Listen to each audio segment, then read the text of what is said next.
भारत में माता पिता की देखभाल हर संतान करना चाहती है।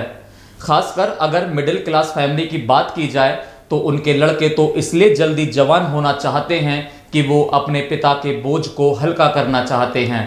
लेकिन इसी संस्कृति के नाम पर अगर किसी युवा की पूरी कमाई उस पर कंट्रोल रखने का जरिया बन जाए तो क्या इसे सही कहा जा सकता है?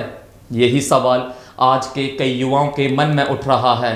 खासकर उन लोगों के बीच यह बहस तेज हो गई है जो अपने परिवार के प्रति जिम्मेदारियों और अपनी आर्थिक स्वतंत्रता के बीच फंसे हुए हैं। नमस्कार, मैं हूं राज माहौर, आप देख रहे हैं न्यूज़ वॉच इंडिया। हाल ही में सोशल मीडिया पर एक ऐसी कहानी सामने आई जिसने इस विषय को फिर से चर्चाओं में ला दिया।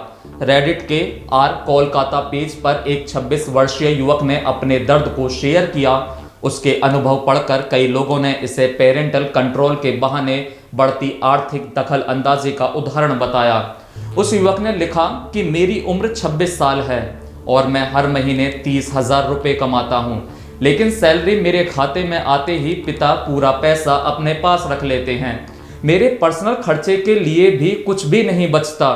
मुझे जो भी चाहिए होता है उसके लिए मुझे उनसे ही पैसे मांगने पड़ते हैं और वे हर बात का हिसाब मांगते हैं। एक कप चाय भी पीनी हो तो बताना पड़ता है कि पैसे कहाँ खर्च होंगे।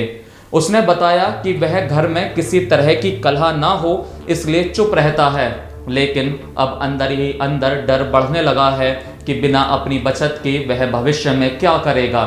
उसे लगता है कि उसकी स्वतंत्रता धीरे धीरे खत्म होती जा रही है।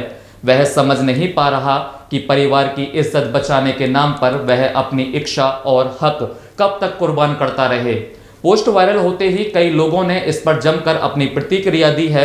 हजारों यूजर्स ने न सिर्फ इस लड़के को हिम्मत दी बल्कि यह भी कहा कि ऐसे हालात को टॉक्सिक पेरेंटिंग कहने से पीछे नहीं हटना चाहिए। कई लोगों ने लिखा कि माता पिता के सम्मान का मतलब ये नहीं कि वे अपने जवान बच्चों की आर्थिक जिंदगी पर कब्जा कर लें। इस घटना ने कई लोगों को सोचने पर मजबूर कर दिया है कि आखिर कहां तक परिवार की जिम्मेदारी और कहां से शुरू होता है फाइनेंशियल एब्यूज।